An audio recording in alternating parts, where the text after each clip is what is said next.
Et ici, on reçoit 3 catégories d'enfants, dont les enfants issus des familles démunies, comme les orphelins, on peut dire. Tous ils sont issus des familles démunies, mais on les appelle comme ça. Les enfants issus des femmes handicapées mentales et des enfants abandonnés. Donc, comme vous les voyez, depuis 2016, nous sommes avec eux.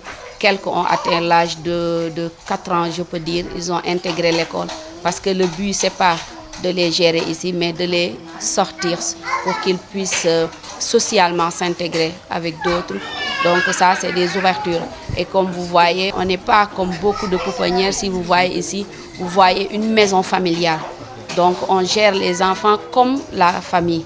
Et ça va leur permettre aussi d'avoir confiance en eux, d'avoir confiance en nous et de faire face aussi à leur destin. Parce que c'est très important.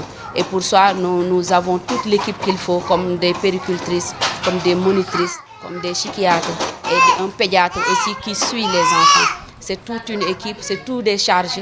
Et pour ça aussi, ce n'est pas nous seuls qui pouvons le faire, ou moi en tant que femme qui m'investis et qui met mon argent, mon temps et tout. Donc c'est un engagement, c'est un sacerdoce. Mais aussi c'est à l'État, vraiment, au ministère de venir accompagner ce qu'on est en train de faire. Autant j'ai frappé à beaucoup de portes, mais quand j'ai pris l'initiative d'aller seule, c'est à ce moment que j'ai eu ces résultats.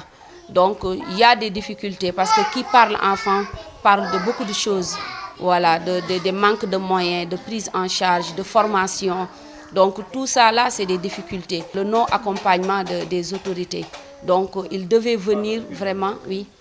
Donc la non-implication de nos autorités au niveau local. Donc ça aussi, on aimerait bien qu'ils viennent aussi, ne serait-ce que regarder nous ce que nous sommes en train de faire.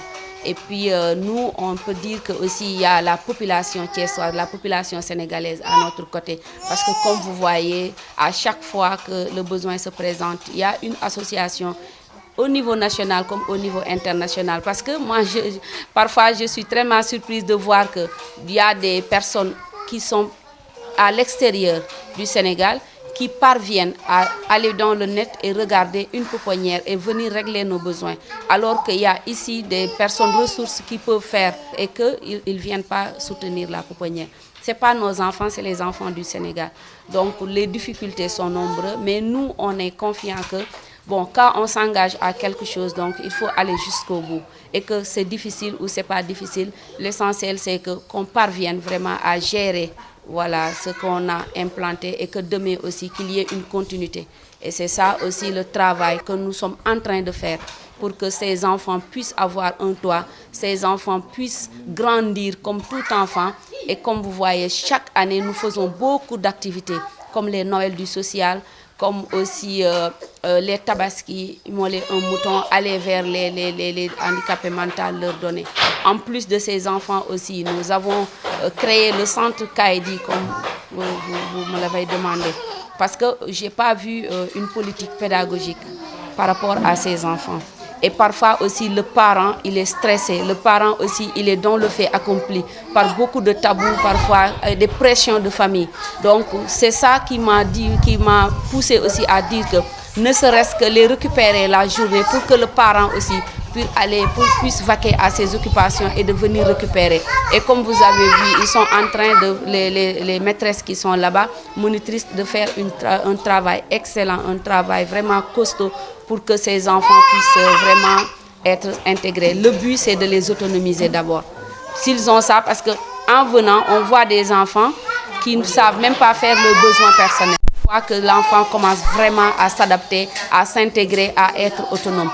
Donc on les enseigne aussi, ce n'est pas un enseignement spécialisé, typique comme nous, on le fait dans les écoles, mais nous, on intègre la formation professionnelle, peut-être leur faire du jardinage, leur faire aussi de l'art, de la culture, de la couture, cuisine, pour permettre aussi à l'enfant aussi d'avoir la main, mais aussi de faire face. Demain aussi, on ne sait pas ce que le destin, ce que la vie nous réserve. Et quand le parent n'est pas là, l'enfant doit être en mesure de se prendre en charge. Donc c'est ça, donc notre travail. Nous le faisons avec une équipe, mais nous le faisons avec l'aide aussi de Doudou Niania Diop aussi et de tous ceux que vous voyez qui sont venus aujourd'hui vraiment aider. Et à chaque fois aussi, comme je dis, vraiment, je remercie aussi, je ne peux pas ne pas le dire, l'évêque, parce qu'il nous a fait récemment une surprise en venant aussi nous aider. C'est ça que nous attendons vraiment de nos autorités, de nos responsables. Ce n'est pas nous qui devons, parce qu'ils nous ont donné nos agréments, c'est eux qui nous l'ont octroyé. Donc nous, on doit avoir aussi un terrain pour qu'on puisse construire, élargir aussi notre espace. Parce que ces enfants ne peuvent pas aussi d'ici 5 ans grandir dans ce local. Il faut aussi qu'ils grandissent l'idéal c'est de grandir dans une famille, mais au cas où la famille n'est pas là, parce que c'est pas parce que on a déposé ici l'enfant, à 1 an on doit impérativement lister cet enfant comme enfant abandonné. Je ne suis pas pour cette optique. L'enfant, on doit donner le temps aux parents, aux soins, que le parent puisse avoir un bon statut. Parce que des fois, c'est des contraintes, des fois aussi, c'est des situations que les parents vivent et qui ne peuvent pas récupérer l'enfant. Mais nous, on est prêts à les aider jusqu'à ce qu'ils puissent aussi vraiment récupérer leurs enfants et puis que l'enfant puisse avoir un repère. C'est très important. Le projet, comme vous l'avez vu, il a réussi. Il a réussi à ses fonds propres. Avec son équipe locale, hein, et on va continuer à les encourager. Mais bon, moi je pense que ce qu'il a dit, moi je vais dire à bon entendeur, voilà, parce que c'est pas à un citoyen de prendre toute cette responsabilité lourde à travers une cité, la deuxième ville du Sénégal, et gérer ses problèmes sociétals, hein, c'est compliqué, mais elle y arrive. Bravo, et on l'applaudit fort parce que je pense qu'elle ne s'arrête pas maintenant. Ce que je peux seulement souhaiter en perspective d'avenir, c'est peut-être qu'on puisse l'ouvrir d'autres opportunités vers un centre d'accueil. Pourquoi ? Parce que les problèmes vont se démultiplier. Bon, évidemment, il faut souhaiter qu'il y ait moins d'enfants de cette catégorie-là, que les gens gèrent leurs enfants, et puis maintenant on va dire que c'est le bon Dieu qui fait, c'est le hasard qui fait, mais il faut souhaiter qu'il y ait moins de ces cas-là dans une société, et pour ça, je crois qu'il faudrait aussi une bonne politique de l'État pour éviter ce genre de problèmes. Il y a un rôle de l'État qui doit faire que tous ces problèmes sociétals, qu'on en ait moins, comme dans toutes les républiques, comme dans toutes les nations. Parce qu'on ne peut pas non plus, moi personnellement, dans mon concept de social-démocrate, je ne peux pas concevoir un pays comme le Sénégal, comme le nôtre, où on parle de milliards, de gauche à droite, etc., qui sont volatilisés, qui sont investis quelque part, et puis que nous vivons des problèmes comme ça jusqu'à ce que un citoyen ou une citoyenne lambda qui se lève, qui dit « moi je vais prendre le taureau par les cornes pour essayer de résoudre le problème ». Et puis que ce soit les sociodémocrates ou les libéraux sont là, et puis que, ma foi, moi je les invite à agir dans ce sens-là, comme Binta a fait, par ici et par ailleurs. En tout cas, moi c'est mon combat. Je l'ai commencé par ma ville, je l'ai peut-être commencé un peu tard, mais vaut mieux tard que jamais, et puis je souhaite bon courage à tout le monde, quoi. Voilà. Vous savez, ces enfants-là, en première dimension, on va dire qu'ils sont malades. En deuxième dimension, on va dire que, ils ne sont pas intégrés. Mais en troisième dimension, on peut dire aussi qu'ils sont normaux comme nous. Parce qu'eux, il faut voir le regard qu'ils ont vis-à-vis de nous aussi. Moi, je pense qu'il n'y a pas péril en la demeure. L'autisme, c'est une malformation qui existe dans tous les pays du monde. Mais si vous allez, par exemple, dans les pays responsables et les pays économiquement développés, vous voyez bien qu'ils ont résolu ce problème-là. Parce qu'ils les éduquent, ils les intègrent, ils sont diplômés, ils travaillent. C'est un problème de rectification de la perception même de comment ils voient le monde autour d'eux. Ça peut s'éduquer, et c'est ce que Binta essaie de faire, et elle a obtenu des résultats.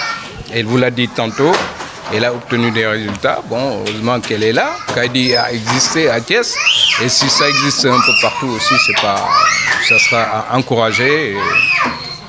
à promouvoir MT3D bi ma créé en fait créé wuñ ko sax dañu changer nom bi rek parce que Front social du tourisme la tuddoon parce que man bon ñëpp xam ci ban fan lay yëngu mooy social démocratie et donc dañ ko changer MT3D parce que dañ ko limité enfin pas limité mais dañ ko dooree ci yeneen gis-gis quoi. Par exemple dañu xool ni Thiès dafa amee ay problème démocratie problème développement économique durable am aussi problème développement de l'environnement donc question démocratie lu tax lu ma ko développé woon constat bi ñu defoon mooy jeunesse su Thiès bi dañ leen a intégré wul dans fi nga xam ni foofu la ñuy décider maanaam mairie bi wala conseil départemental ak yeneen pour ñu intégrer leen foofu ñuy décider doo fa dem rek il faut fekk maintenant à partir de comme suma masse gi quoi à partir de 60 ans jëm ko non il faut intégrer les jeunes de 25 ans 30 ans parce que ëllëg ñoom ñoo fi nekk ñoo fi war a jël décision ñoo war a gérer suñu cité bi bon ça c'est en matière démocratie. ñun suñu philosophie maanaam suñu xalaat mooy am na nu ñuy defee action sociale on va dire am na ñoo xam ni dañuy def action aussi seen propagande politique noo xam ni toujours même façon bi la Thiès moom ñëpp xam def naa nu ñuy defee politique fii bon ñun nag dañuy changer système boobu d'abord dañuy gérer suñu système par une plateforme fermée pas ouverte boo xam ni on va faire des actions citoyennes la ñuy def ciblées bon par exemple li ñu def fii tey dafa nekk loo xam ni ñoom dañ ko soxla parce que Binta dina ci mën a def stock meew pendant peut-être un mois ay couches ak yooyu les premières nécessités yoo xam ni su ko amul rek xale yi dañuy sonn bon donc loolu mooy action citoyenne de proximité dinañ ko def ci maanaam mbedd yi gox yi ak environnement bi nañ ko def aussi ci yeneen quartier yoo xam ni yeneen nécessité moo fa am ba waa gox bi nga xam ni aussi ñoom amuñu kattanu def ko loolu mooy suñu jóg-jógu MT3D donc MT3D dina wax affaire économie affaire environnement dina wax affaire aussi démocratie pour les jeunes dina def aussi action citoyenne yu demee nii loolu moom mooy suñu objectif loolu kese. man en tant que humain sama yëg-yëg c'était bien avant ça commencé woon naa depuis fa ma nekkoon fële à Lille di fa def action sociale man action sociale pour man c'est pas maintenant bon maintenant bi ma dajeeg Binta aussi man lu ma jëkkoon jaaxal dama ni mais c'est la première fois may gis une femme sénégalaise jël des problèmes sociétals yu mel nii teg ko ci mbagam di dañi rien que pour ça lu mu am dugal ko ci biir donc et là man tamit parce que dama doon def ay action feneen sur la Petite Côte ak feneen me concentrer aussi ñëw ni dama koy jàppale